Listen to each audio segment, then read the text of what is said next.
Hi guys, this is Mr. Fassan from Saracens High School. Today I'm going to teach you how to test and fix banana cables, okay? For this we need banana cables to be tested. We need a new wire in case we need to replace the wire.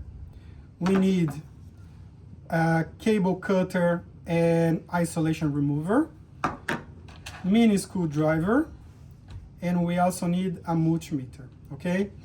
So the first thing we need to test is if the cable is working or not.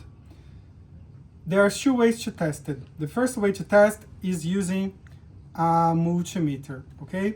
So here in the dial, we will see there is an arrow pointer. So this is off now.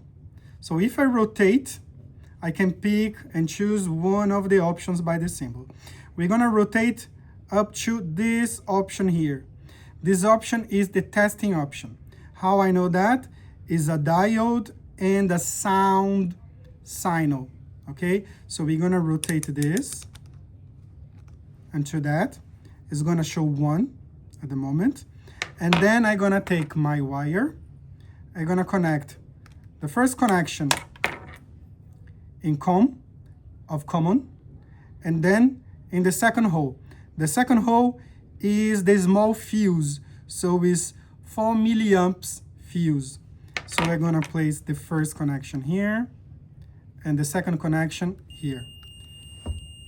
It's beeping, it's making sound. If it's making sound, that means the circuit is closed and we have current running. So we know this cable is working. If I take another cable and connect and have no sound on it, that means this cable have a problem, okay? So I'm gonna remove, I'm gonna turn this off.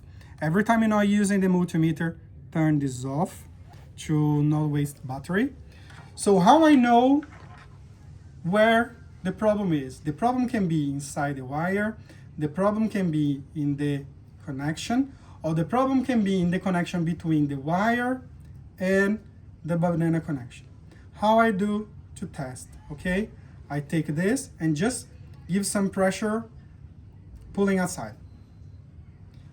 If you pull with a little push and this rip, the problem was between the connection, between the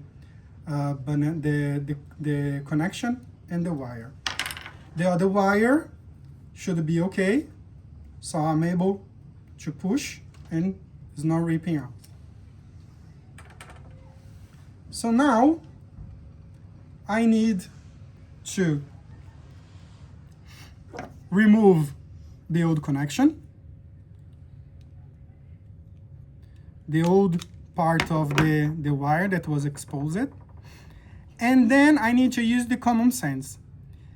I have to remove part of the isolation cover, about this much. This wire gonna be very short. So depending on your reality, this is not gonna be enough, okay?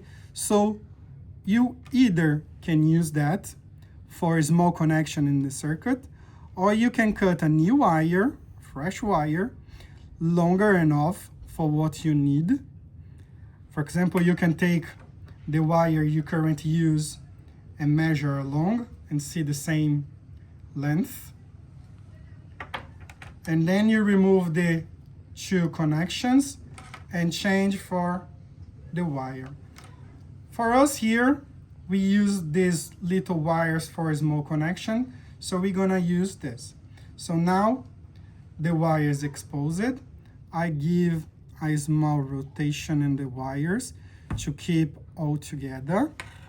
And then I need to remove the metal from the plastic cover. I put it on the bench and put some pressure on the top and push this out, pulling off, okay? If I see here, I will be able to see there is a small screw inside. The screw holds the wire with the connection, okay? Outside, I can see there is a hole.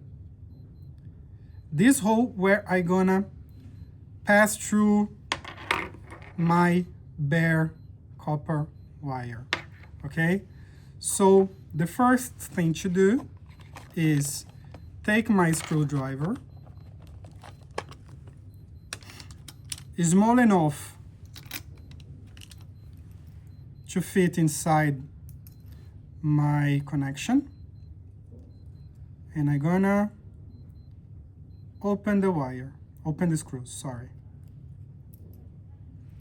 I can see something still sticky here. With a very tiny screwdriver, I can push the debris off,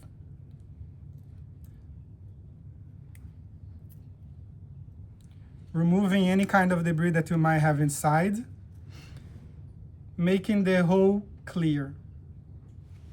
When this happens, I come with my new wire,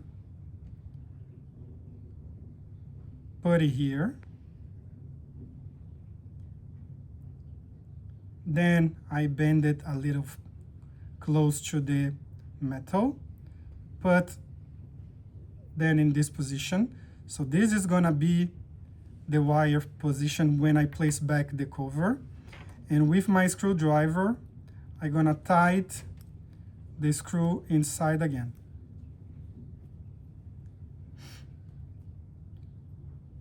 When it's completely tied, I take my connection like this, and I will take my cover. The cover usually is flat in one side and angle in the other side. The flat part will be aligned with this part here, and the angle side will be facing this part. So you're gonna have room for the wire under it. So stick here inside, and then with your fingers, push this inside as much as you can. And then with your screwdriver, you put it here, using the bench as support, you make the wire goes inside again, okay? Then the final test is with the multimeter again, as we started. So we're gonna rotate again, place in the position that was before, and then I'm gonna plug here, fixed.